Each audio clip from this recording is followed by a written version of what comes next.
نبئ عبادی انی انا الغفور الرحیم۔ میرے محبوب آپ بار بار مسلسل تکرار کے ساتھ بار بار بتائیں میرے بندوں کو، تو میرے بندوں میں کتنا پیار ہے۔ کوئی قید نہیں یہ ہندو ہے، یہ مسلم ہے، یہ سکھ ہے، یہ عیسائی ہے، یہ یہودی ہے۔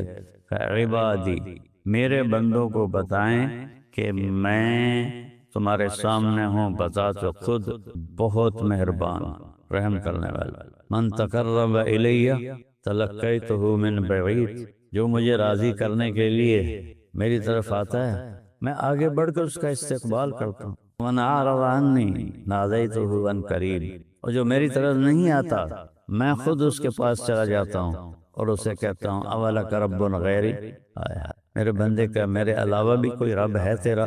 میرے سوا تجھے کہاں پناہ ملے گی؟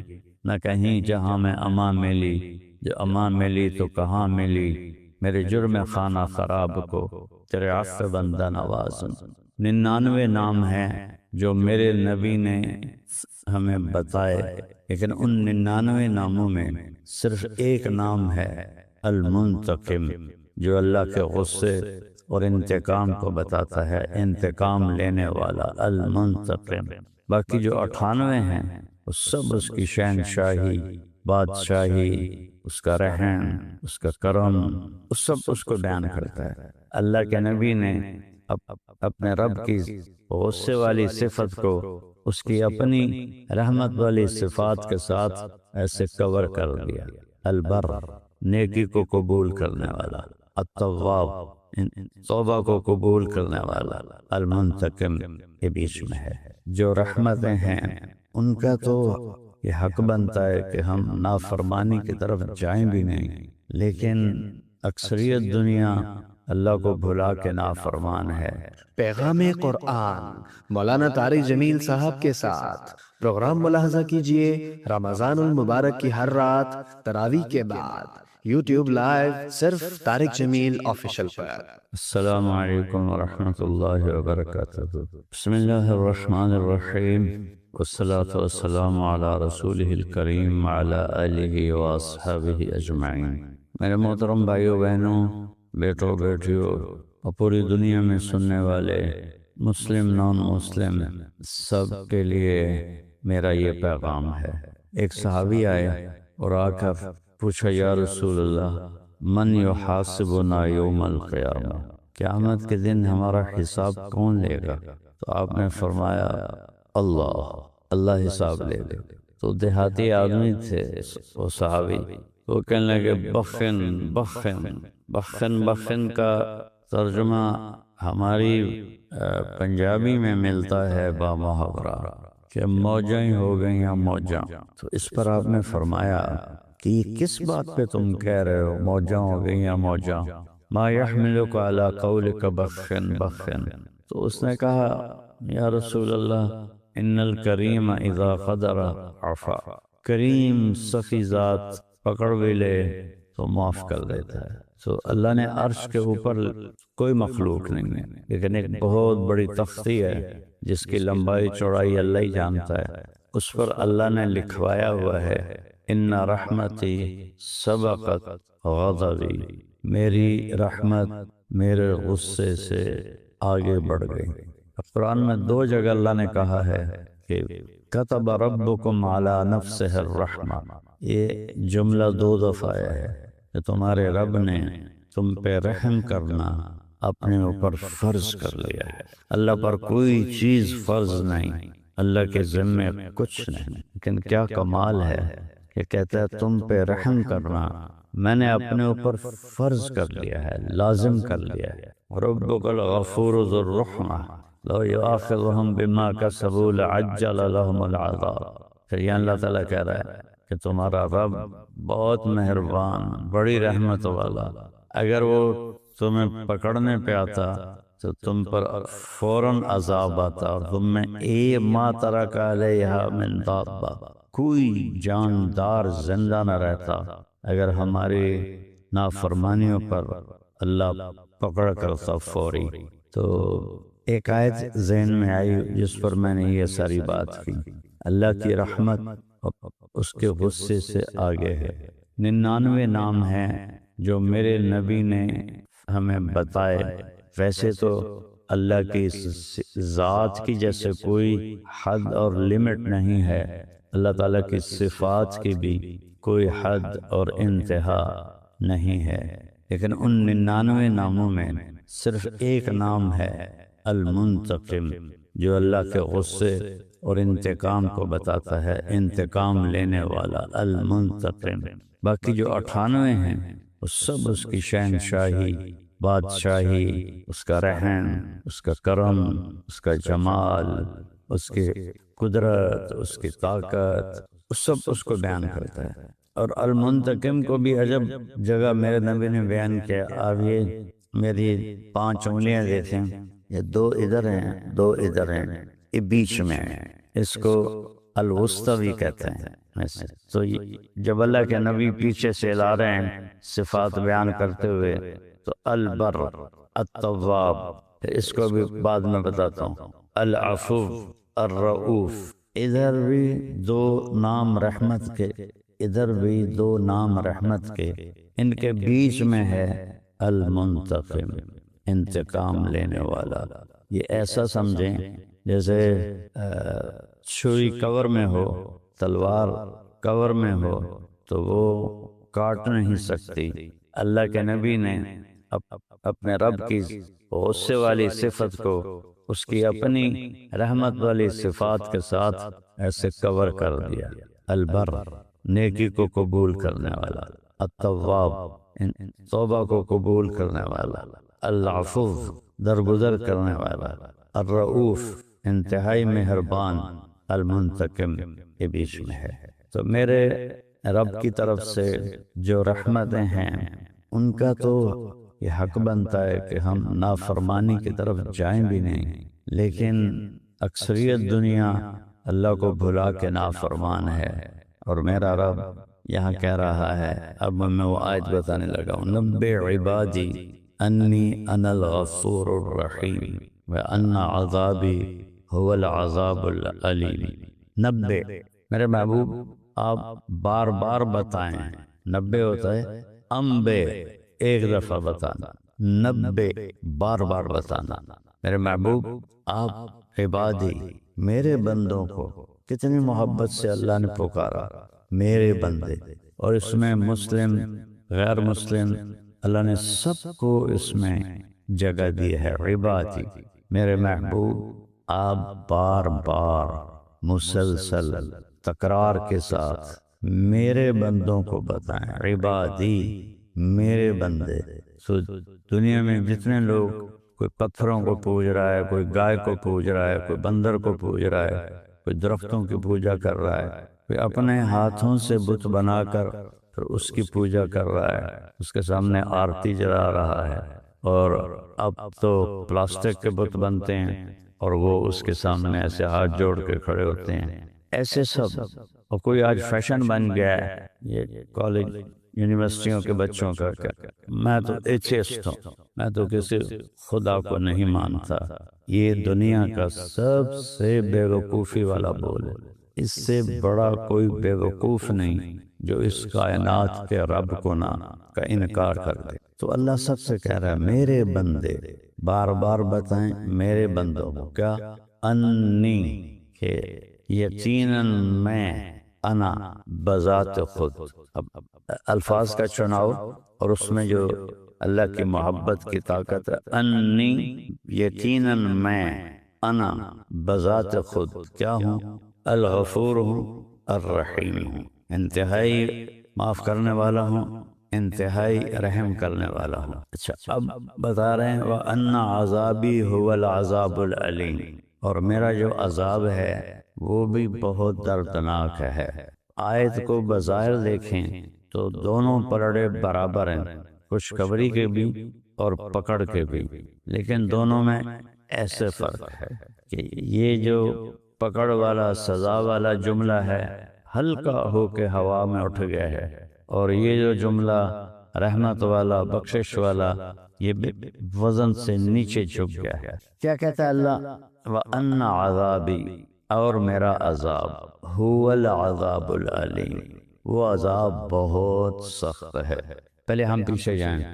نبئ عبادی، میرے بندوں کو بار بار بتائیں، میرے بندے عبادی جو رب کو گالیاں نکالتے ہیں ان کو بھی اللہ کہہ رہا ہے میرے بندے، میں بذات خود معاف کرنے والا ہوں، رحم کرنے والا ہوں، اور میرا عذاب، وہاں ہے انی اور یہاں ہے عذابی، عذابی میرا عذاب، یہ دو الگ لفظ ہیں، ایک عذاب اور ایک یا، تو ان کو مضاف اور مضاف الیہ کہتے ہیں، اور عربی قاعدہ یہ ہے کہ یہ دونوں الگ چیزیں ہیں۔ جیسے میں اردو میں کہتا ہوں میری کتاب، تو کتاب الگ چیز ہے، میں الگ چیز ہوں۔ میں کہتا ہوں میری ویسٹ کوٹ، تو ویسٹ کوٹ الگ چیز ہے اور میں الگ چیز ہوں۔ میرا گھر، ایک گھر اور ہے، میں اور ہوں۔ اور انی، میں بذات خود، انی انا، میں بذات خود، اور یہاں کہا میرا عذاب، یعنی عذاب اور ہے اور اللہ اور ہے۔ اللہ کی ذات الگ منفرد ہے، عذاب الگ منفرد ہے۔ پھر اگلا تو یہاں اس کو انتہائی ہلکا کر دیا، میرا عذاب، ہاں میں بذات خود، یقیناً میں بذات خود، اور یہاں میرا عذاب۔ پہلے تو یہاں یہ عذاب کو الگ کیا، اپنے آپ کو الگ کیا، پھر آگے کہا ہوا، میرا عذاب وہ جو تمہاری نظروں سے بھی دور ہے، تمہیں نظر ہی نہیں آ رہا۔ ادھر انی انا، میں بذات خود تمہارے سامنے ہو کر کہہ رہا ہوں مہربان ہوں، اور میرا عذاب وہ نظر نہیں آ رہا، وہ عذاب بڑا خطرناک ہے۔ تو مجھے کتنے لوگ علماء بھی کہتے ہیں کہ یہ تو لوگوں کو گناہوں پہ شہ دیتا ہے، اور کہتا ہے جتنی دفعہ مرضی توبہ ٹوٹ جائے توبہ کرو، اللہ معاف کر دیتا ہے، تو اللہ تعالیٰ کے نافرمانی پر ابھارتا ہے۔ بھائی میں تو آپ کو قرآن سے بتا رہا ہوں، اللہ کے نبی کے فرمان سے بتا رہا کہ میرے رب نے رحمت کو کیسے بیان کیا اور اپنے غضب کو کیسے بیان کیا، دونوں کا وزن کر کے آپ کے سامنے رکھ دیا ہے۔ میرے نبی بار بار بتائیں میرے بندوں کو، تو میرے بندوں میں کتنا پیار ہے، کوئی قید نہیں یہ ہندو ہے، یہ مسلم ہے، یہ سکھ ہے، یہ عیسائی ہے، یہ یہودی ہے۔ عبادی، میرے بندوں کو بتائیں کہ میں تمہارے سامنے ہوں بذات خود بہت مہربان، رحم کرنے والا۔ اور پھر اس کے بعد اب بتانا عذاب کو، وہاں 90 نہیں لائے، وہ 90 شروع میں لائے، ورنہ یہاں بھی 90 آتا، اور بار بار بتائیں میرے بندوں کو کہ میرا عذاب بڑا سخت ہے۔ یا اللہ کہتے کہ میں انی انا المنتقم القہار، اور میں بذات خود بڑا انتقام لینے والا ہوں اور بڑے قہر والا ہوں۔ سبحان اللہ، میرا عذاب، میں اور ہوں، عذاب اور ہے۔ پھر وہ اس کو دکھایا نہیں، وہاں انا، میں تمہارے سامنے، ہوا، وہ ہوا ہوتا ہے اس کے لیے جو سامنے نہ ہو، جو دیوار کے پیچھے ہے، یہ سارے بیٹھے ہوئے، یہ ہوا ان پہ نہیں آئے گا، ہوا آئے گا جو باہر بیٹھے ہوئے، تو اس کو اللہ نے اپنے ہماری نظروں سے دور کر دیا۔ هو العذاب العلیم، وہ بہت بڑا عذاب ہے۔ اور پھر میرا رب کہتا ہے کہ تم ما یفعل اللہ بعذابکم ان شکرتم وآمنتم، تمہیں عذاب دے کے مجھے کیا خوشی ہوگی، تم توبہ کر لو، شکر گزار بن جاؤ، تو میں تمہارے قدردان بھی ہوں، جاننے والا بھی ہوں۔ اور پھر میں کسی سے ناراض ہو جاتا ہوں، جب وہ مجھے منانے آتا ہے تو میں اس کا استقبال نہیں کرتا، میری پہلی کوشش ہوتی ہے کہ اس سے میری ملاقات ہی نہ ہو۔ میں اپنے ملازم سے کہتا ہوں ان سے کہو واپس چلے جائیں، وہ گھر پر نہیں ہیں، یا وہ ملنا ہی نہیں چاہتے، تو وہ منت کرتا ہے۔ واقعہ یاد آ گیا، غلام حیدر وائن مرحوم بڑا درویش وزیر اعلیٰ گزرا ہے، تو غریب سے گھر کا تھا، اور جس گھر میں زندگی گزاری ایک چھوٹا سا گھر تھا 2.5-3 مرلے کا، اسی میں وزارت اعلیٰ گزاری، اسی میں وہ بے گناہ شہید کر دیا گیا۔ تو وہ تلمبے میں ایک چودھری تھا جس کے ووٹ سے 100-200 ووٹ تھے، وہ حیدر وائن سے ناراض تھا، تو غلام حیدر وائن مرحوم گیا اس کو ملنے، تو اس نے دروازہ بند کروا دیا اور ملنے سے انکار کر دیا۔ تو حیدر وائن نے ایک کرسی منگوائی اور اس کے باہر دروازے پر کرسی بچھا کے بیٹھ گیا اور فجر کی اذان تک بیٹھا رہا، سردیوں کے دن سے۔ یہ بات مجھے وہ آدمی تجھ سنا رہا، کہتا پھر مجھے بڑی شرم آئی اور میں نے جا کے دروازہ کھولا اور ان سے ملا۔ یہ ہوتا ہے ہمارا معاملہ جب ہم کسی سے ناراض ہوتے ہیں۔ اور میرا اللہ کیا کہہ رہا ہے؟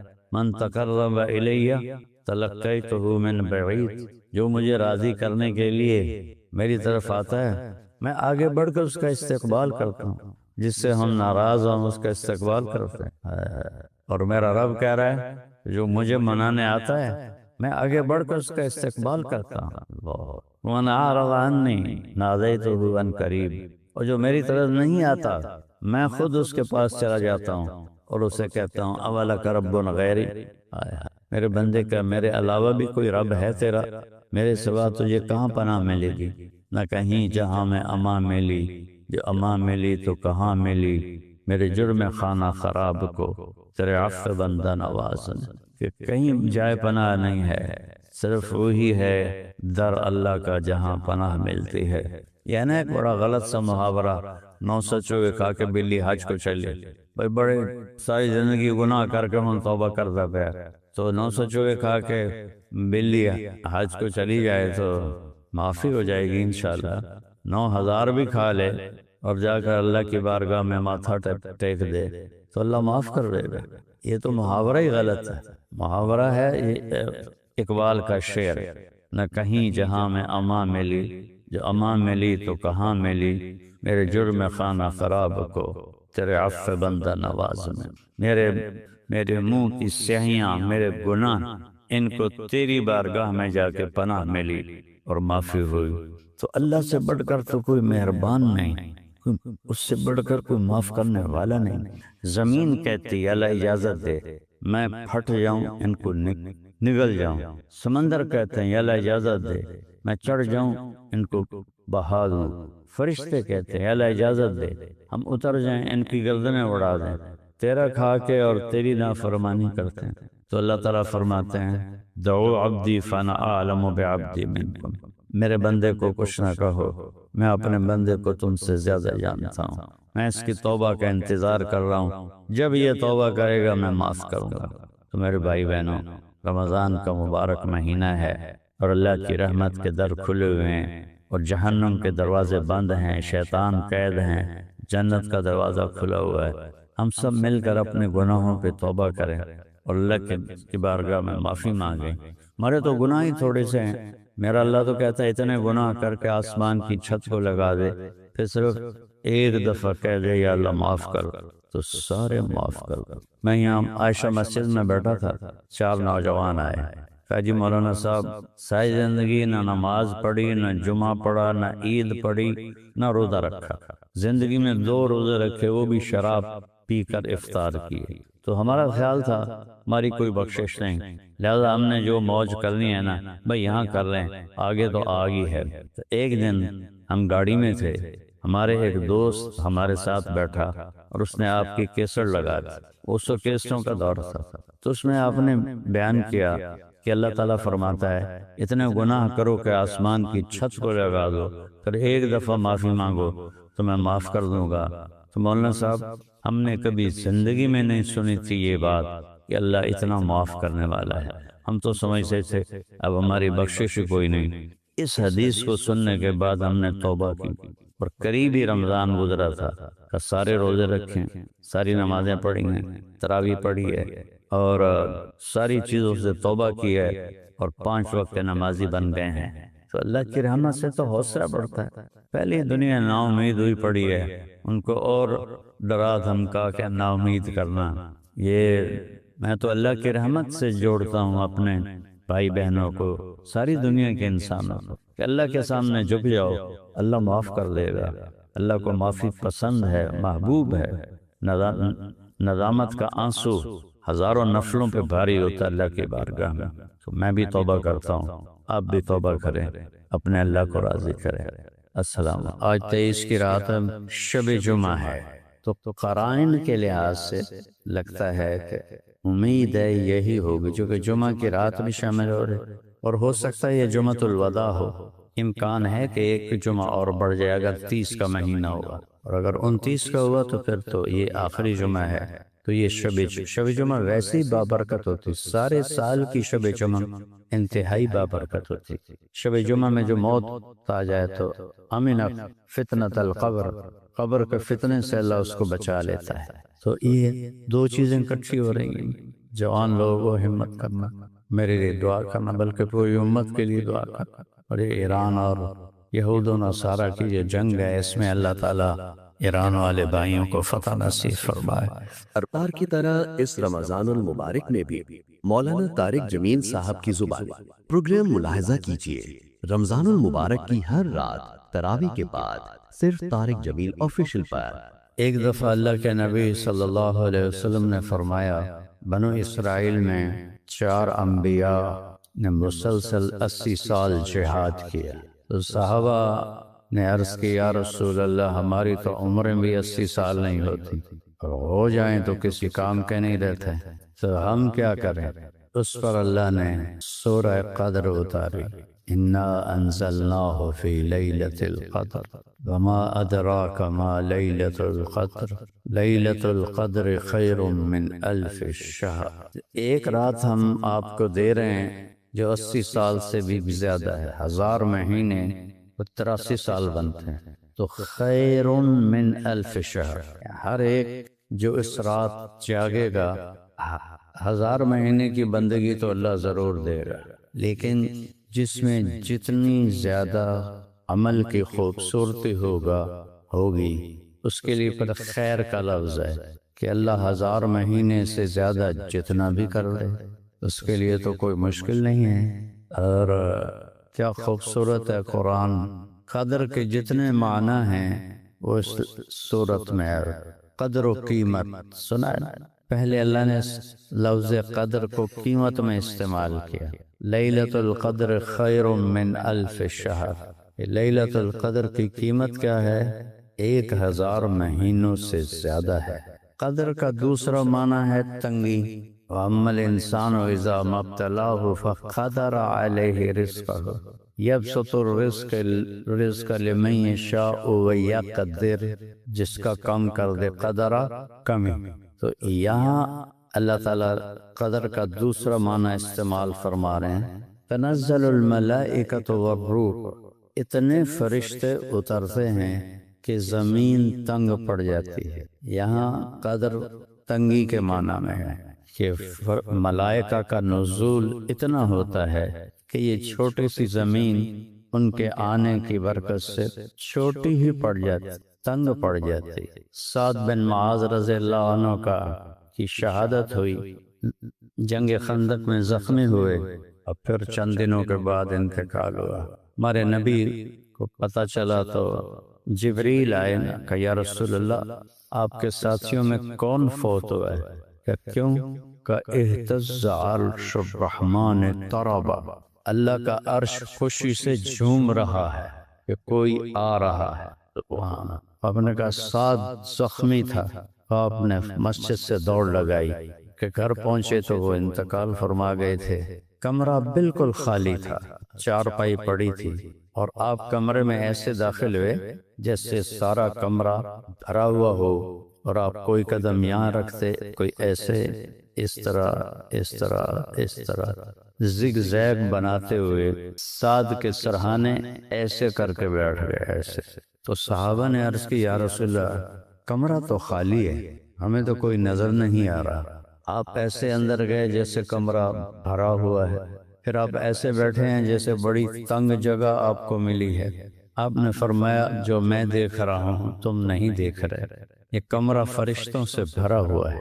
تو میں ان کے کندھے پکڑ کے ساتھ کی چارپائی کے پاس پہنچا ہوں، تو یہاں بھی جگہ کوئی نہیں تھی، ایک فرشتے نے اپنا پر سکیڑا ہے اور میرے بیٹھنے کی جگہ بنائی ہے۔ تو قدر قیمت خیر من الف شہر، قدر تنگی، فرشتوں کی آمد سے زمین تنگ پڑ جاتی، قدر اندازہ پیمائش، ما فی السماء قدر راحت من صحاب، یہ ایک ہدایت النحو میں مثال ہے، آگے پیچھے یاد آنے کہ یہ کیوں مثال لائی گئی تھی۔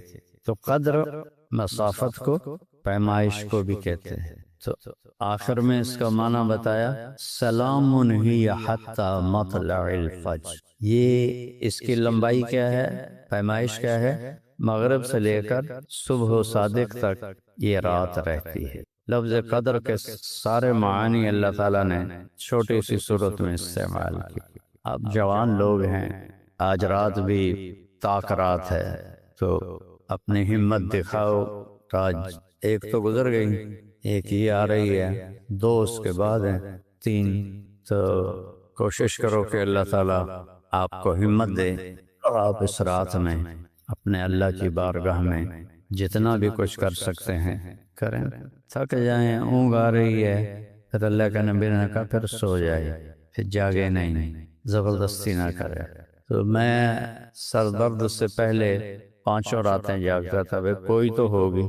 اور میں نے ایک واقعہ بھی سنایا تھا، جب میں 3 چلے لگا رہا تھا تو رمضان میں میرا ایک چلہ بھی تھا، رمضان بھی اس میں تھا، عید ہم نے لاہور پڑھی تھی۔ تو ادھر مائی رابو ایک جگہ ہے ٹھین کے آگے، قصور سے دیپال پور جاتے ہوئے مائی رابو اڈا ہے۔ اس وقت تو اڈا نہیں تھا، خالی ایک نشان، ایک ڈنڈا لگا ہوا تھا، اب تو وہاں بہت بڑا اڈا بن چکا ہے۔ تو میں نے پہلے رمضان سے مانگنا شروع کیا، یا اللہ تیرے سامنے ہی ہے، روزانہ پیدل سفر کرتے ہیں، شب قدر جس رات کو ہو مجھے اٹھا دینا۔ 5 راتیں میں نہیں جاگ سکتا، تو 21 کی رات تھی، 12 بجے مجھے کسی نے یہاں سے پکڑا اور یوں کر کے اٹھا دیا، بالکل فزیکلی، ایسے نہیں کہ مجھے محسوس ہوا، نہیں، یہاں سے کسی نے میرا گردن پہ ہاتھ ڈالا، یوں اٹھایا، میں ایک دم خوف زدہ ہو کے اٹھا۔ دسمبر کی راتیں تھی، میں نے کہا یہ مجھے کس نے اٹھا دیا؟ میں نے گھڑی دیکھی تو 12 بج رہے تھے، میں نے پھر رضائی اوپر لی، وہ لیٹے، یا لیٹا تو مجھے یاد ہے کہ آج تو 21 کی رات، یہ تو اللہ نے مجھے اٹھایا ہے۔ میں نے چھلانگ لگائی اور باہر نکل گیا۔ اس رات گرمی کا زمانہ ہو یا سردی کا، رات معتدل ہوتی، روشن ہوتی، تو میں باہر نکلا، سردی کا کوئی نام و نشان ہی نہیں تھا۔ تو وہ رات اللہ نے مجھے یہ مانگنے کی توفیق دی کہ یا اللہ ساری زندگی کے لیے قبول فرما لے اس کام کے لیے۔ اور اگلے دن میں خود ہی سوچ میں پڑ گیا، یہ تو نے مانگا کیا ہے کہ ساری زندگی کے لیے قبول کا؟ تو میڈیکل ڈاکٹر بن رہا ہے، ڈاکٹری کرے گا یا تبلیغ کرے گا؟ تو اس کے 2 دن بعد ہماری واپسی تھی رائمنڈ، سارے راستے بس میں یہ سوچتا گیا، یہ تو نے کیا مانگ لیا؟ والدین چاہتے ہیں، میں خود چاہتا ہوں، میں میڈیکل ڈاکٹر بن رہا ہوں، اور میں نے مانگ لیا مجھے اس کام کے لیے قبول کر۔ پھر میں نے کہا اچھا، اللہ کو منظور ہوگا کر دے گا، جو اسے منظور ہوگا کر دے گا، رب سے چھوڑ سر، مالک پہ تو چھوڑ دے ڈوری، جو اس کو منظور۔ میں نے کہا اب مالک پہ ڈوری چھوڑ دے۔ تو آج آپ کے سامنے اللہ نے بٹھایا ہوا ہے، کیا کیا نظام چلے وہ تو کئی دفعہ سنا چکا ہوں۔ اور ایک دفعہ میں بیمار تھا، میں نے کہا یا اللہ 5 راتیں جاگا نہیں جاتا، شب قدر میں اٹھا، تو 23 کی رات مجھے کسی نے کہا اٹھو شب قدر ہے، میں اٹھ کے بیٹھ گیا۔ صبح تک میں سحری تک اپنا جو بھی کر سکتا تھا وہ کرتا رہا۔ 25 کو میں پھر مجھے خواب میں لگا جیسے میں اٹھ رہا ہوں 25 کی رات کے لیے، تو مجھے آواز آتی ہے لیلۃ القدر 23 میں تھی، 25 میں نہیں ہے، آرام سے سو جاؤ۔ یہ 2 واقعے میرے ساتھ پیش آئے ہیں۔ تو اللہ آپ کو ہمت دے تو یہ رات جاگنے کی ہے۔ 27 تک آپ کو اس لیے روکتا ہوں کہ اللہ کرے شب قدر آپ کو یہاں نصیب ہو، کہ اللہ کے راستے کی شب قدر وہ تو پھر کروڑوں گنا بڑھ جاتی ہے، ہر عمل کروڑوں گنا بڑھ جاتا ہے۔ تو اس لیے میری تمنا ہوتی ہے کہ بھئی آپ زیادہ سے زیادہ طاق راتیں یہاں گزاریں، 1 رات رہ جاتی ہے وہ گھر جا کے گزارنے۔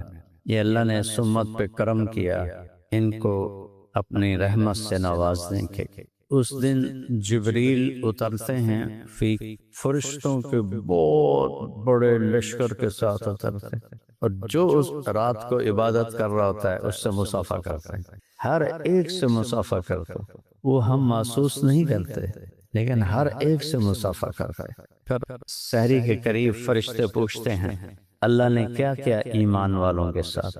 تو جبریل کہتے ہیں اللہ نے سب کی بخشش کر دی سوائے 4 آدمیوں کے، ایک جو مستقل شرابی ہو، شراب پیتا ہو، اس نے بھول چوک کے پی لی کبھی، وہ اس میں شامل نہیں۔ جو مستقل شراب کے بغیر رہ نہ سکتا ہو، ایک اس کی بخشش نہیں ہوتی۔ ایک جو ماں باپ کو ذلیل کر دے، حق الوالدین، چھوٹی موٹی نافرمانی ہر اولاد سے ہو جاتی، چھوٹی موٹی اونچی بات ہر اولاد سے ہو جاتی الا ماشاءاللہ۔ یہ وہ مراد نہیں ہے، یہ جو ماں باپ کو ذلیل کر ان کے دل کے ٹکڑے ٹکڑے کر دے اس کی بخشش نہیں ہوتی۔ تیسرا، جو ماں اور باپ سے رشتے بنتے ہیں، چاچا، خالہ، پھوپھی، ماموں، مامی، پھر آگے چچا زاد اولاد، ماموں زاد اولاد، پھوپھی زاد اولاد، ان خونی رشتوں سے جو نفرت کرے اور ان سے جھگڑے کرے، لڑائیاں کرے،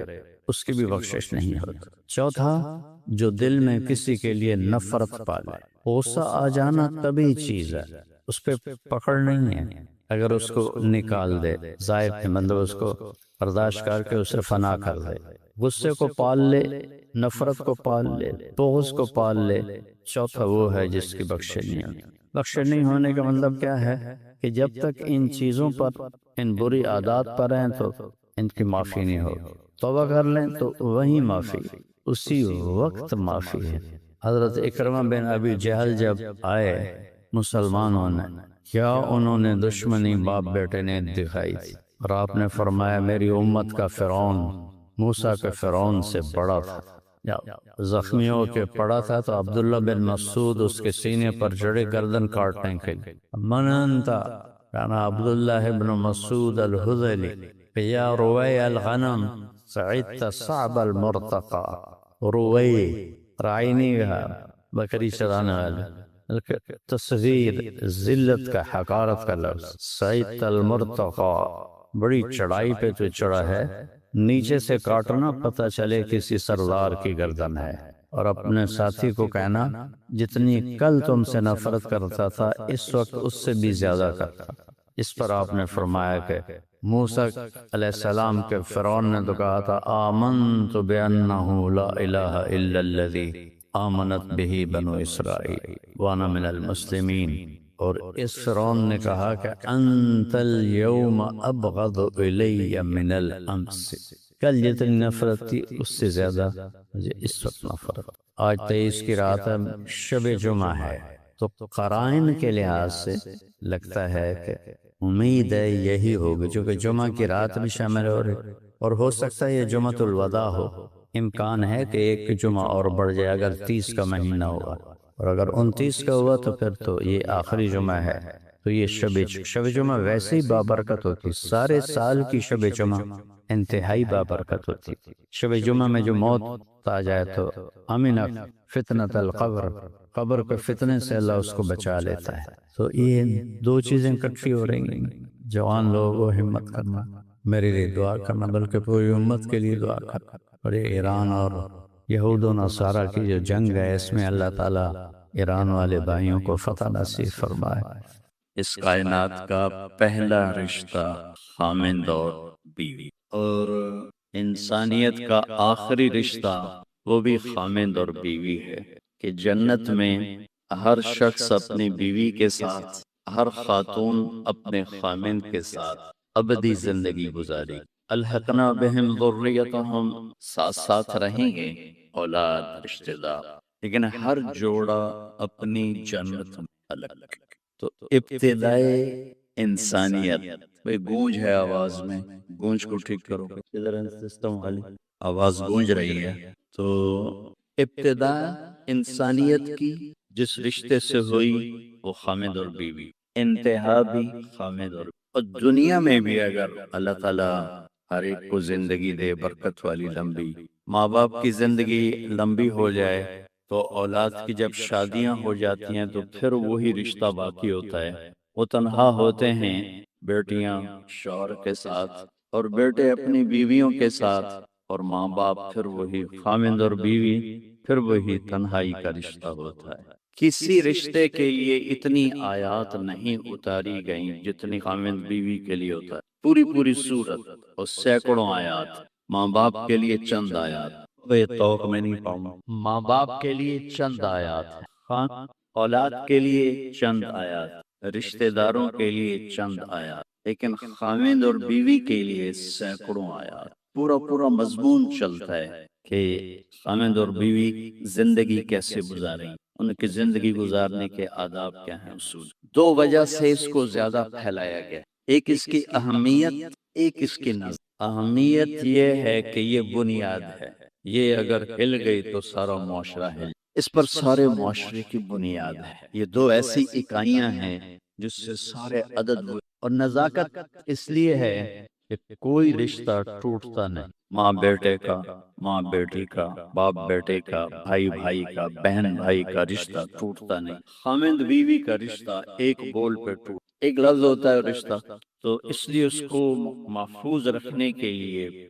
لمبے چوڑے قرآن نے مضامین بیان۔ کسی رشتے کو اللہ نے اپنے نشانی کے طور پہ بیان نہیں کیا قرآن۔ زمین آسمان کو اللہ کہتا ہے میری نشانی، ان فی خلق السماوات والارض، زمین آسمان، واختلاف اللیل والنہار، دن اور رات، والفلک التي تجری فی البحر بما ينفع الناس، سمندر میں بحی جہاز، وما انزل اللہ من السماء من ماء، آسمان سے پانی، فاحیا بہ الارض بعد موتها، زمین کا سبب، وبث فیہا من کل دابہ، اللہ کی مخلوق کا چلنا پھرنا، والسحاب وتصریف الریاح، ہواؤں کا ہیر پھیر، موسموں کا عدلنا بدلنا، والسحاب المسخر بین السماء والارض، زمین آسمان کے درمیان بادل، لآیات لقوم یعقلون، بہت بڑی بڑی نشان۔ تو یہ مضمون قرآن میں کئی دفعہ آیا ہے، من آیاتہ وآیۃ لہم اللیل نسلخ منہ النہار فإذا ہم مظلمون۔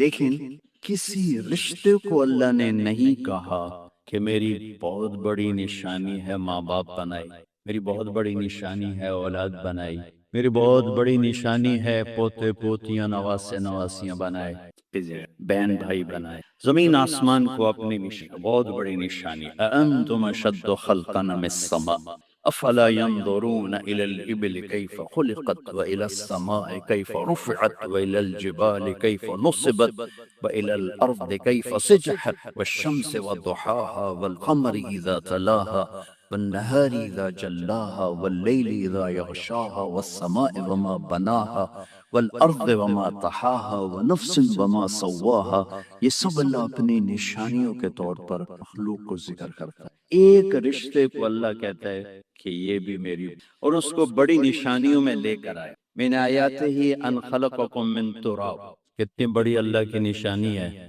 کہ ہم نے تمہیں مٹی سے بنایا۔ واقعی من آیاتہ، ایک آیت چھوڑ رہا ہوں، من آیاتہ خلق السماوات والارض، کتنی بڑی نشانی ہے زمین آسمان بنائے، واختلاف السنتکم والوانکم، کتنی بڑی نشانی ہے رنگ الگ زبانیں الگ، من آیاتہ منامکم باللیل والنہار، میری کتنی بڑی نشانی ہے سلاتا ہوں اٹھاتا ہوں، وابتغاؤکم من فضلہ، رزق کی تلاش میں تمہیں لگا، من آیاتہ یریکم البرق خوفا وطمعا، میری کتنی بڑی نشانی ہے بادل، بجلی، بارش، گرج، چمک، کڑک، من آیاتہ ان تقوم السماء والارض بامرہ، میری کتنی بڑی نشانی ہے کہ زمین آسمان قائم ہیں۔ یہ جو میں نے آیات پڑھی ہیں اس میں میرا آپ کا ذہن برابر چل رہا ہے کہ ہاں بڑی نشانی، آسمان بڑی نشانی، زمین بڑی نشانی، زبانوں کا مختلف ہونا بڑی نشانی، رنگ روپ کا مختلف ہونا بڑی نشانی، زمین، بادل، بجلی، بارش، کڑک، سب بڑی نشانی۔ اب میں وہ آیت پڑھنے لگا جو میں نے چھوڑ دی، جو شاید یہ طلبہ علماء کے ذہن بھی اس طرف بہت کم گیا ہو۔ من آیات ان خلق لکم من انفسکم ازواجا لتسکنوا الیہا وجعل بینکم مودۃ ورحمۃ ان فی ذلک لآیات لقوم یتفکرون، میری بہت بڑی نشانی ہے کہ میں نے تمہیں خامد اور بیوی کے رشتے میں جو 3 باتیں بتائیں جو کسی رشتے میں نہیں بتائیں، تمہیں سکون حاصل ہو، محبت ہو، غم خاری ہو، 3 چیزیں اس رشتے میں بتائیں، سکون، محبت، غم خاری۔ اور اس کے لیے طاقت اور لفظ استعمال ہے، یتفکرون ہے، للعالمین ہے، یسمعون ہے، یعقلون ہے۔ ان چاروں میں سب سے طاقتور لفظ ہے یتفکرون۔ تو یتفکرون کو یہاں ذکر کیا کہ موٹی عقل سے اس رشتے کی نزاکت سمجھ میں نہیں آئے گی اور اس کی طاقت سمجھ میں نہیں آئے گی، بہت غور سے سوچو گے اس رشتے کی قوت، اس رشتے کا اللہ کی نشانی ہونا تمہارے سامنے کھل کر آئے گا۔ تو بھائیو، میرے عزیزو، ایک تو میں یہ آپ کے سامنے لانے کی کوشش کی کہ رشتہ بہت اہم ہے، سب سے بڑا رشتہ، سب سے بڑا رشتہ۔ یہ کمزور پڑ گیا تو معاشرہ ٹوٹ جائے گا، یہ مضبوط ہوا تو معاشرہ مضبوط ہوا۔ ہمارا جو بر صغیر کا ماحول ہے، مشترکہ فیملی سسٹم، اکٹھے رہنا، ماں باپ، بچے بچیاں، پوتے پوتیاں، کسی زمانے میں بہت اچھا تھا کہ جب اخلاق بھی تھے، تہذیب، تو ہر ایک کو دوسرے کی عزت کا پا۔ اب یہ وبال جان بن چکا ہے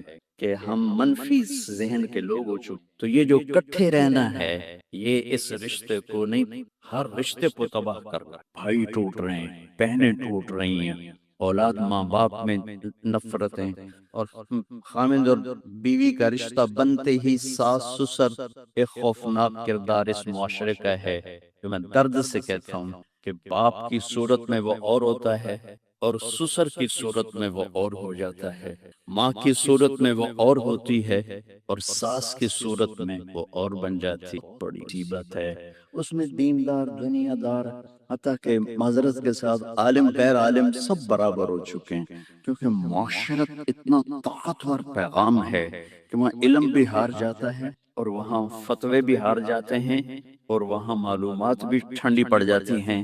معاشرت اتنی طاقتور چیز ہے جو آدمی کو جکڑ لیتی، بہت اہم، بہت بنیادی۔ زندگی کیسے گزارنی ہے، لفظ نکاح میں پیغام ہو۔ عربی ایسی زبان ہے جہاں ہر لفظ جہاں لگایا گیا ہے وہاں پورا پیغام لے کر آتا ہے۔ اس کے اندر پوری بیج ہوتا ہے نا، بیج میں سارا درخت ہوتا ہے، صرف اس کو کسی جگہ لانے کی ضرورت۔ تو عربی ایک ایسی زبان ہے جس کے حروف کا بھی مطلب، حروف کا کوئی زبان ایسی نہیں جس کے حرف کا مطلب۔ عربی ایسی زبان ہے جس کے حروف کا بھی مطلب۔ ابن المنظور نے لکھی ہے لسان العرب، 17 جلد۔ وہ فرماتے ہیں کہ اگر حروف پہ لکھتا تو اتنی جلدیں تیار ہو جاتی، حروف پر، وہ الفاظ پر۔ یہ واحد زبان ہے جس کے حرف کا بھی مطلب، الف کا مطلب ہے، با کا مطلب ہے، تا کا مطلب ہے، سین کا مطلب ہے۔ پھر اس میں جو نقطے والے حرف ہیں وہ کمزور ہیں، جو بغیر نقطے والے حرف ہیں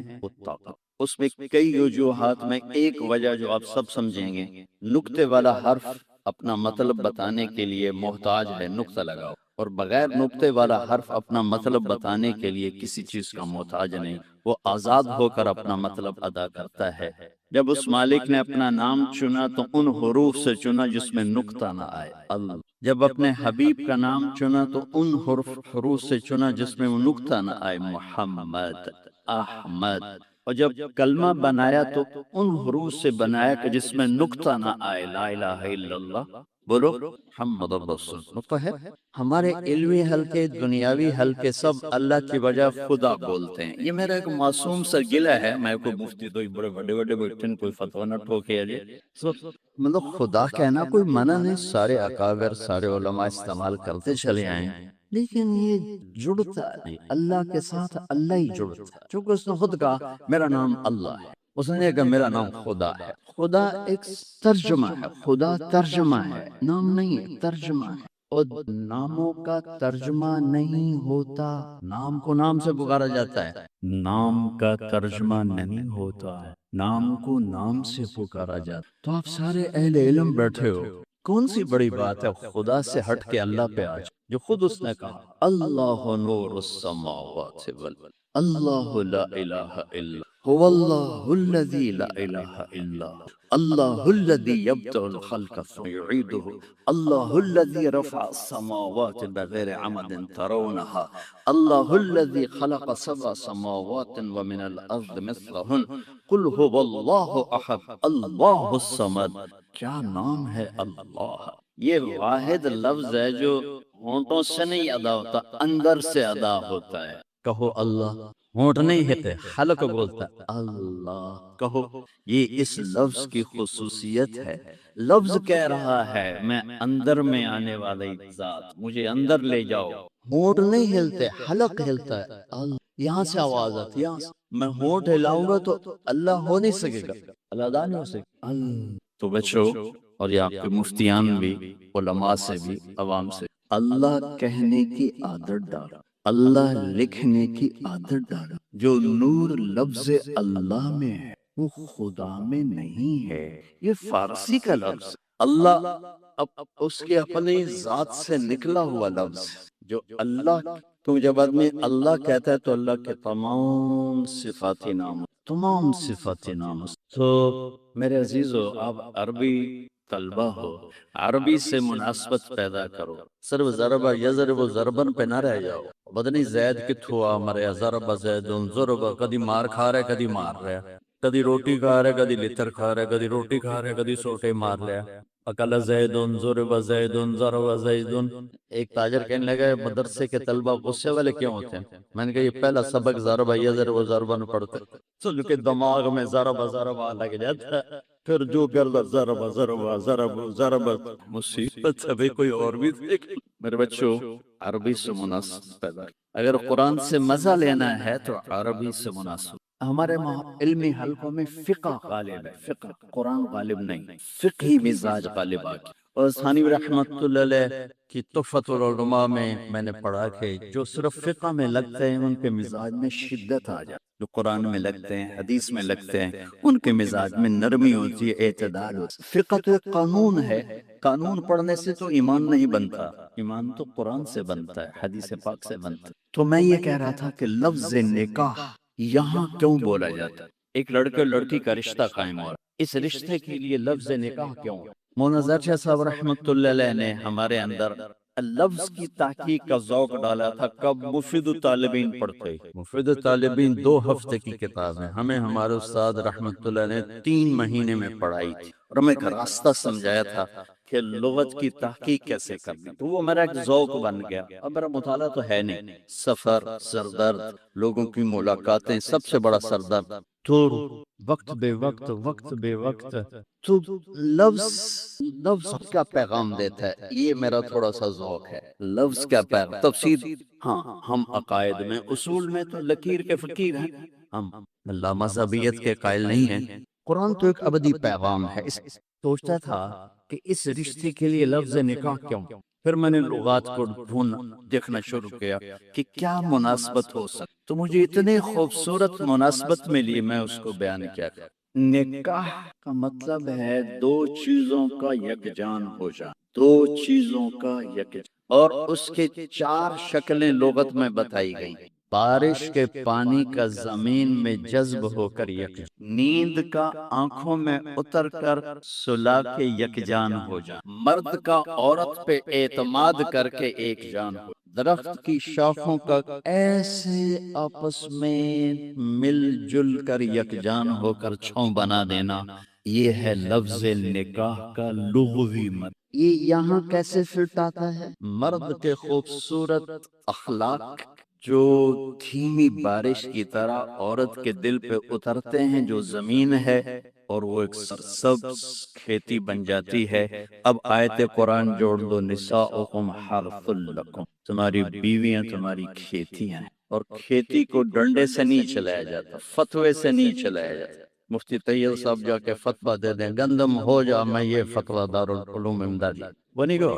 اس کے لمبا کام. تم سب بچے علماء بننے والے ہو، تم کل کو ہم عالم اپنی بیوی کو فتوے سے چلائیں گے، کبھی نہیں چلے. دھیمی بارش والے اخلاق اپناؤ، تمہارا گھر آباد. اخلاق بارش کی طرح ہے اور بیوی زمین کی طرح ہے. اس کا دل تمہارے اخلاق سے متاثر ہو، پھر وہ تمہارے لیے نسل پیدا کرنے کا ذریعہ بنے نکاح، نکاح پھر نکاح، نیند کا آنکھوں میں اتر جانا اور سلا دینا۔ تمہارے خوبصورت رویے تمہاری بیوی کو اتنی سکون کی زندگی دیں کہ وہ چین کی نیند سوئی چین سے۔ کتنے گھر ٹوٹ گئے شک کی وجہ سے، شک، نیک پاک بیویوں پہ شک کرتے کرتے کرتے طلاق ہو۔ ایک مزاج ہے، اس کے لیے عالم غیر عالم کی بات نہیں، ایک مزاج ہے۔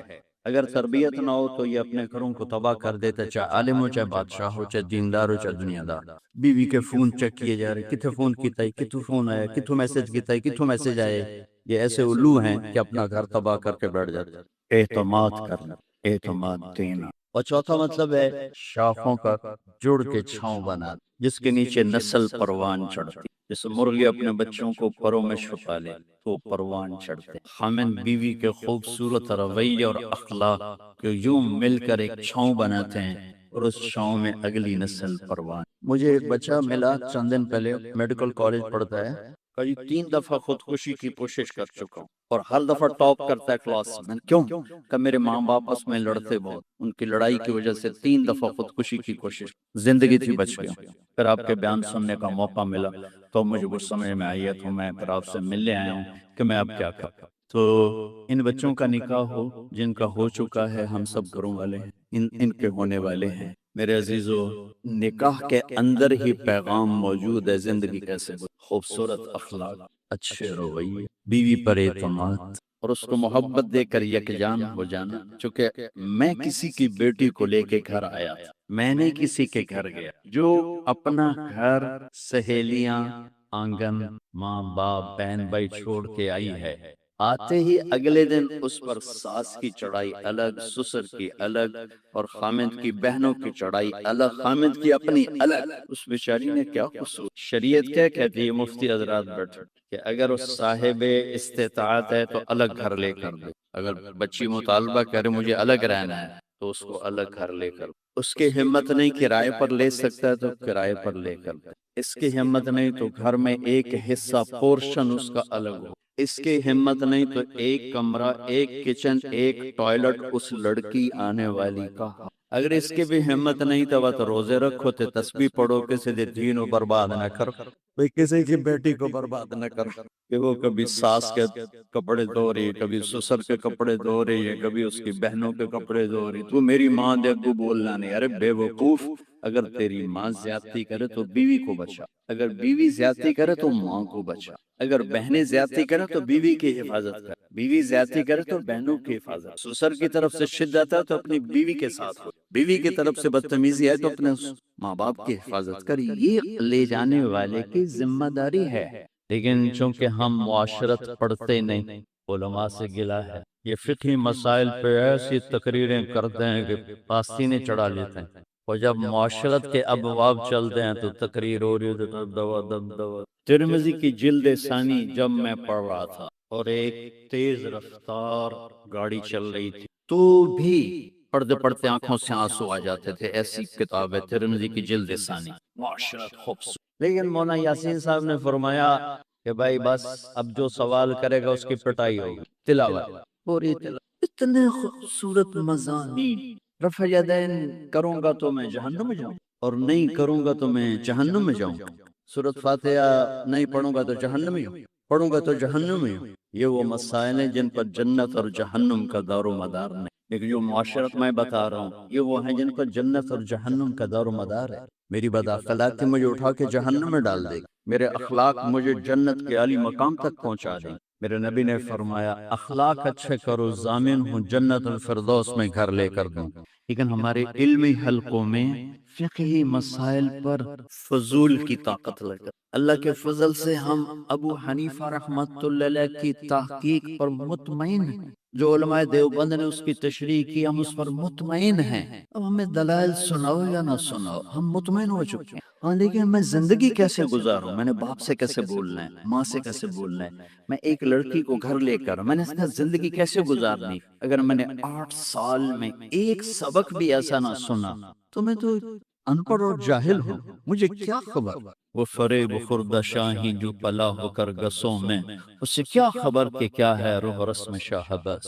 میں گاؤں میں تھا، ایک ہمارے قریب دیہاتی 2 ایکڑ زمین ٹوٹل، غریب بندہ، اس رمبی مار مار اپنے پتر کو عالم بنایا، ادھر میرے پاس لے کر آئے، کہنے لگا مولانا صاحب اے میرا پتر پڑھیا تے پر کڑیا کوئی نہیں، ان پڑھ۔ میں کہوں کی گل ہے کہ ہم تو ماں پیو نال گل کرن دے ول نہیں، ہم پتہ نہیں کی پڑھتے ہیں، ماں دے گل لگ جاندا ہے، میرے گل لگ جاندا ہے۔ یہ ایک ان پڑھ کا تجزیہ تھا کہ 10 سال کے بعد بچہ گھر آیا، اسے ماں باپ سے بولنے کا سلیقہ، تو بیوی سے کیا بولے گا؟ جس ماں نے جنا، جب وہ اس کو عزت نہیں دے رہا تو شریک کو کہاں سے عزت؟ یہ دین سکھاؤ۔ میں نے اپنے استاد محترم سے میں کہا استاد یہ گلہ کروں، کہنے لگے کیا؟ میں کہا آپ نے ہمیں علم بھی سکھایا، آپ کا شکر، آپ نے ہمیں تبلیغ سکھائی، آپ کا احسان ہے، آپ نے گھر کی زندگی نہیں سکھائی۔ ہم چھوٹی چھوٹی باتوں پہ ماں باپ کو ناراض کرتے رہے، بیوی کو ذلیل کرتے رہے، تو وہ مولانا احسان صاحب رونے لگے، کہنے لگے تو نے بڑی دیر کے بعد ہمیں بتایا۔ تو مولانا عبد الرحمان صاحب میرے دوسرے استاد بیٹھے تھے، فرمانے لگے نہیں ہم نے بتایا۔ میں نے کہا استاد جی بتایا نہیں، گزارا ہے، گزر جاؤ۔ یہ چھوٹے ٹیشن نہیں، رسالے والا، پکانا، یا بڑی گاڑیاں نہیں ٹھہرتی، یہ سارے علماء بڑی گاڑیاں سدھا جا کراچی کھلوندے۔ میرے بچوں، معاشرت نہ سیکھی تو جنت اور جہنم کا مسئلہ بن جائے گا، اور اختلافی مسائل کوئی ادھر ہے کوئی ادھر ہے، ساری جنت میں جائیں، چونکہ یہ ہو چیزیں نہیں ہیں۔ مولانا انور شاہ صاحب کشمیری رحمۃ اللہ علیہ کی بہت بات قول فیصل ہے کہ جو انہوں نے فرمایا کہ ساری زندگی فقہ حنفی کی ترجیحات کو ثابت کرتے گزار لی، زندگی ضائع کرتے۔ ابو حنیفہ کو میری ترجیحات کی کیا ضرورت؟ اور قیامت کے دن اللہ ان چاروں میں سے کسی کو رسوا نہیں کرے گا، کون راجے کون مرجو، یہ سب سردار ہیں۔ اور مجھے بھی واقعہ یاد آ گیا، روز الفائق میں پڑھا تھا آج سے 30 سال پہلے، کہ ایک آدمی نے دیکھا جنت میں ایک ستون ہے، تو اس کو 4 آدمیوں نے نا زنجیروں سے ادھر ادھر ادھر ادھر کر کے نا یوں پکڑو، اور ہر ایک زور لگا رہا ہے۔ تو ان کی جی میں آتا ہے اگر انہوں نے ستون کو کھینچنا ہے تو کٹھے ہو کے زور لگائیں، ایک ادھر لگاتا ہے، ادھر لگاتا ہے، ادھر ہے ادھر۔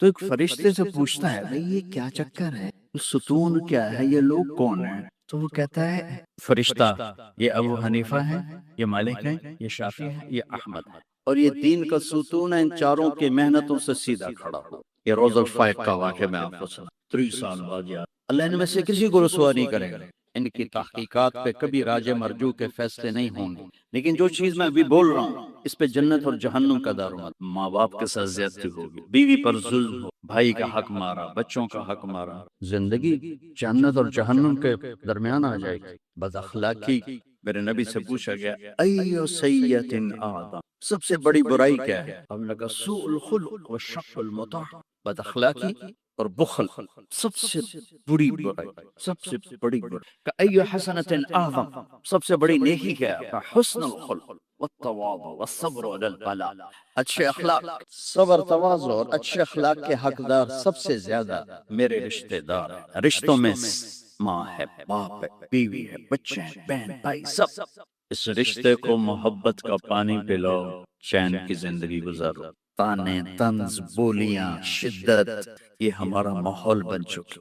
بیوی کے ذمہ خامند کی روٹی بھی نہیں، اس کی گود میں جو پروان چڑھ رہی ہے نسل، اس کو اس نے ایک خوبصورت انسان کا روپ دینا ہے، لیکن وہ کبھی خامند کا تانا سنے، کبھی ساس کا سنے، کبھی سسر کا سنے، کبھی اپنی نندوں کا سنے، تو اس کی تو نیند حرام ہو جائے گی، اس نے اولاد کو کیا پالنا، کیا پرورش۔ تو میرے عزیزو، میں بڑے دکھ کے ساتھ یہ بات ہے کہ یہ ایسا صاحب ہے جو سارے علمی حلقوں میں چل رہا ہے۔ معاشرت پر تو جنت اور جہنم کا دارومدار۔ ایک گندا بول جو دلوں کو توڑ کے رکھ دیتا ہے، وہ نیکیوں کو اڑا کے رکھ دیتا ہے۔ ایک میٹھا بول جو دلوں کو جوڑ دیتا ہے، وہ گناہوں کو بھی نیکیوں میں بدل۔ اس لیے میرے عزیزو، اگر اپنے گھروں کو آباد کرنا ہے تو نبی والے اخلاق سیکھو۔ میرے نبی نے 11 شادیاں کی، ہمیں زندگی سمجھانے کے لیے، زندگی سمجھانے کے لیے۔ جو آدمی اللہ کو دیکھ لے اسے عورتوں کی کیا رغبت رہے۔ ما تزوجت وما زوجت الا بوحی من السماء نزل به جبریل، میں نے شادی کی، میں نے بیٹی کی شادی کی، جہاں کی پہلے آسمان سے حکم آیا، پھر میں نے کی۔ زندگی سمجھانی تھی، چونکہ نماز پڑھنا ہے، ایک لوٹا پانی 10 منٹ کا کام ہے، ٹھیک ہے نہیں؟ لیکن بیوی یا ماں یا باپ یا بہن یا بھائیوں کی طرف سے آنے والی شدت کو برداشت کرنا، یہ روئے میں درد اتر جاتا ہے، تب جا کر برداشت پیدا ہوتی ہے۔ یہ مشکل ترین دین ہے، معاشرت کا دین مشکل ترین دین ہے۔ اس سے میرے نبی نے عملاً کر کے دکھایا۔ جو جنت کو دیکھ لے، جو اللہ کو دیکھ لے، اس کے لیے دنیا میں آنا ہی قید ہے۔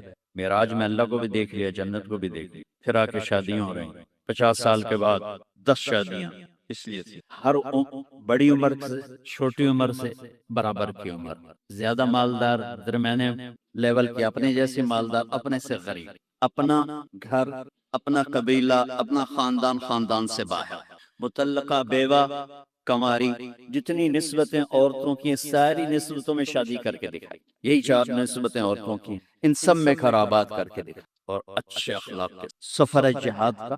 حضرت عائشہ اونٹ پہ بیٹھی، گلے میں دیکھا ہار غائب، اتر گئی، میرا ہار ڈھونڈو، میں تو نہیں جاتا۔ تو میرے نبی کیا کہتے، چل بیٹھ، جہاد کا سفر ہے، تجھے ہار کی سوجی ہوئی، چل۔ اب کہا چلو بھائی ہار ڈھونڈو سارے، سب کو ہار ڈھونڈنے میں لگا دی، ہار ملانے۔ صحابہ سفر جہاد تھی، اور ایک ہار کے پیچھے آپ بیگم کی ناز اٹھا رہے ہیں، ڈھونڈو، نہیں ملا، رات ہو گئی۔ اچھا مغرب عشاء میں پانی ختم تھا، وضو ہو کے اگلی منزل پہ پانی ہے، وہاں جا کے نماز پڑھنی، وہیں رات بیت گئی۔ اب لوگوں نے ابو بکر پہ چڑھائی شروع، تیری بیٹی نے آج یہ دن دکھایا، پانی کوئی نہ، وضو نماز کیسے پڑھیں؟ ابو بکر غصے میں گئے اما عائشہ کے خیمے میں، آگے اللہ کے نبی گود میں سر رکھے سو رہے، اب وہ بول بھی نہیں سکتے، سوئی ہوئی، تو وہ اور ادھر آ کے پسلی میں زور سے انگلی مار، تو بیٹی تو عائشہ میں ایسے ہو گئی تاکہ میں ہلوں نہیں، کہ اللہ کے نبی کہیں وہ اٹھ جاگ نہ جائیں، تو یوں یوں کرتے رہے، یوں یوں کرتے رہے۔ فجر کا وقت آ گیا، پانی کوئی نہیں، کھلبلی مچ گئی، اللہ کے نبی اٹھے، اللہ نے قرآن اتار دیا، فَتَيَمَّمُوا صَعِيدًا طَيِّبًا فَامْسَحُوا بِوُجُوهِكُمْ۔ تو سالدن وبادہ کہنے لگے، آل ابو بکر، یہ پہلی برکت نہیں تمہارے گھر کی، اس سے پہلے بھی بے شمار برکتیں ہوئی۔ تیمم کی آیت اتری حضرت عائشہ کے لاڈ اٹھانے کی، ناز اٹھانے کی وجہ سے تیمم کی آیت اتری۔ جب اماں جان نے کہا یہ چلیں، اب ہار نہیں ملتا، چلیں، انہوں نے کہا اچھا بھائی چلو، تو اٹھایا اونٹنی کو، تو ہار اس کے نیچے ہی پڑا ہوا تھا، وہ اونٹنی کے نیچے پڑا ہوا تھا۔ یہ میرے نبی کی جہاد سفر ہے۔ آپ نے کہا چلو بھائی، سارے آگے چلے گئے، غائب ہو گئے۔ آپ کہنا عائشہ دوڑ لگاؤ گی؟ اما عائشہ نے کہا دوڑ لگاؤ گی؟ کہا لگاؤں گی۔ تو کہتے ہم نے دوڑ لگائی، میں آگے نکل گئی، آپ پیچھے رہے۔ اب مجھ سے ساتھ دوڑ لگائیں گے بیگم ساتھ؟ میں تو شروع میں لگائی تھی بیگم کے ساتھ دوڑ، اور چند سال گزرے تو پھر آپ نے جہاد سفر، آپ نے کہا آگے چلے جاؤ، آگے چلے گئے، سب غائب ہو گئے۔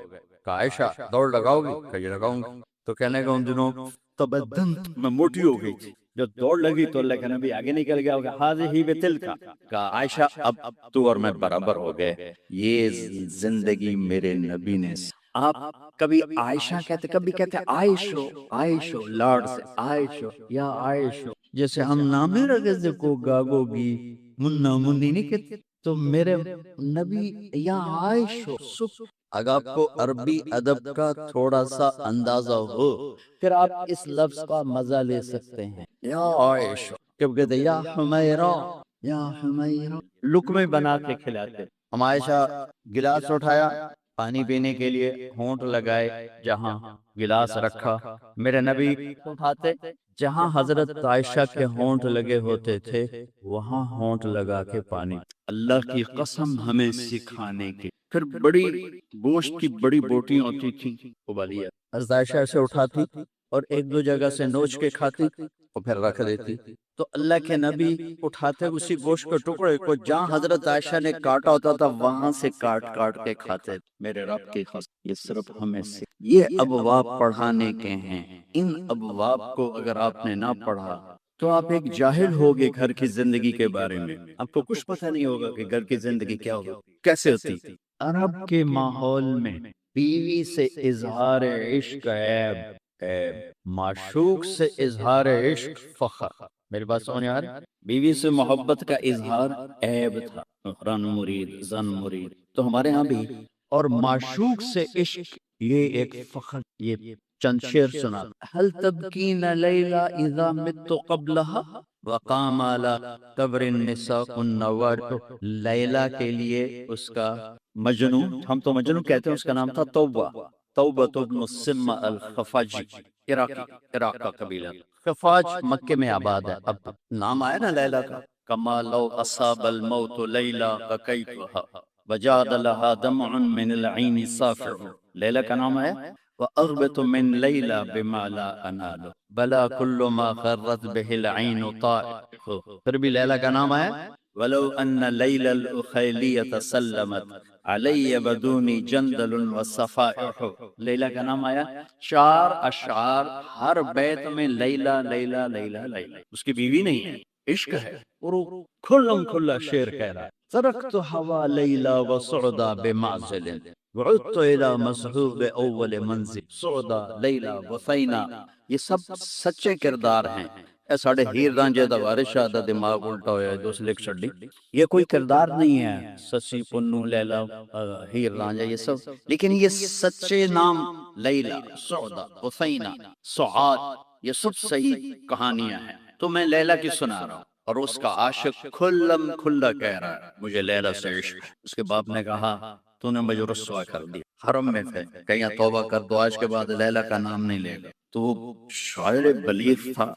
الہی تبت من کل المعاصی ولكن حب لیلا لا اتوب. اللہم لا تسلبنی حبها ابدا ویرحم اللہ عبدا قال آمین. یہ دو شعر پڑھ کے ابے کو سنا دی کہ یا اللہ ہر گناہ سے توبہ، لیلا کی محبت سے نہیں. جو میری دعا پہ آمین کہے اس کا بھی بھلا کر.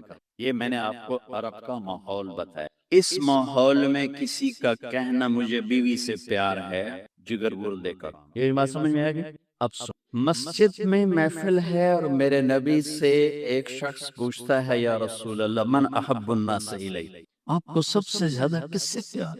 اور یہ کان میں نہیں ہو رہی، کھلا سوال ہے، کھلی مجلس ہے اور آپ کھل کے فرماتے ہیں عائشہ سے. عائشہ وہ تو سائل بھی ہل گیا، سننے والے بھی ہل گئے. بھئی ایک ہی بڑی.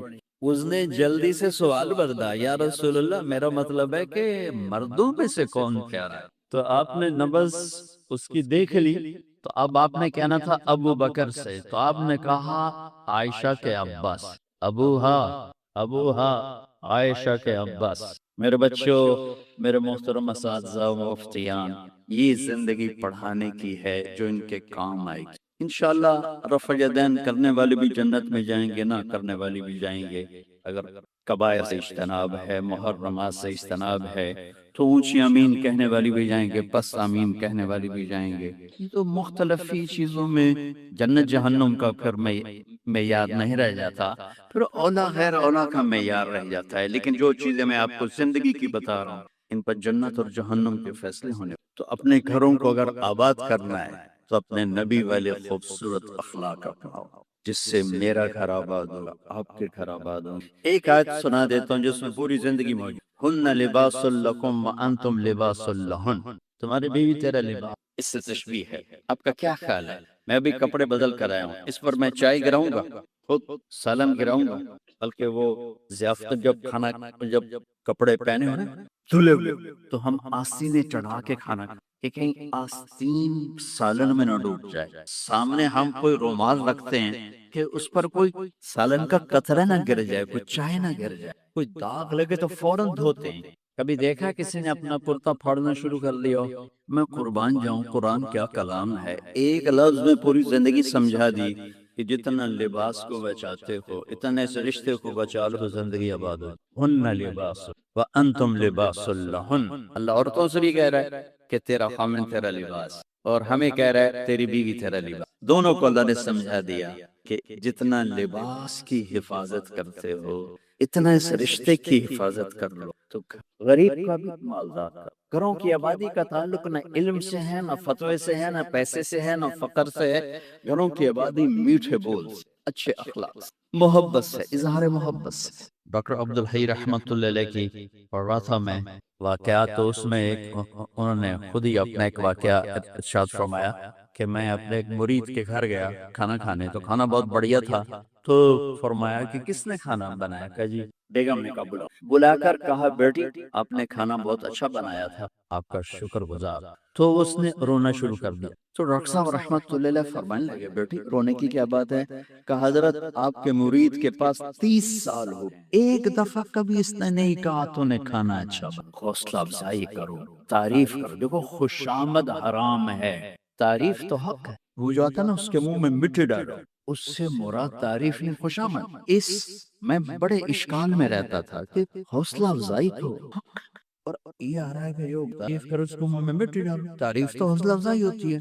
پھر ابن ماجہ پڑھاتے ہوئے میرے سارے سوال حل ہو گئے۔ یا معاذ ایاک والتمادع فإنہ الذبح، معاذ خوشامد سے بچنا، یہ ذبح کر دینا ہے۔ جہاں جہاں یہ لفظ آتا ہے تعریف کرے منہ میں مٹی ڈالو، خوشامد خوش تعریف۔ میرے نبی تعریف کر اپنے صحابہ کی کتنی تعریف موقع موقع پر ان کی تعریف فرما رہے ہیں۔ تو اپنے رشتوں میں اپنے رشتوں کو پانی لگاؤ میٹھے بول کے ساتھ، تعریف، کھانا بنا دو کیا اچھا بنا، لباس پہنا کیا خوبصورت لگ رہا ہے، ماں کی تعریف کرو، باپ کی تعریف کرو، استاد کی کرو، استاد شاگرد کی کرے، اس سے حوصلہ بڑھتا۔ خوشامد حرام ہے، تعریف میرا حق، آپ کا حق ہے۔ میں آپ کی کوئی تحریر دیکھوں، آپ کا کوئی تقریر دیکھوں، آپ کی کوئی چیز دیکھوں تو میرے ذمہ ہے کہ میں آپ کی حوصلہ افزائی۔ تو رشتوں کو پانی پلانے کے لیے حوصلہ افزائی، تعریف، کمیوں سے درگزر، اس سے میرے عزیزوں گھر آباد ہوتے ہیں۔ وہ عالم کا گھر ہو، مفتی کا گھر ہو یا کسی ان پڑھ کا گھر ہو،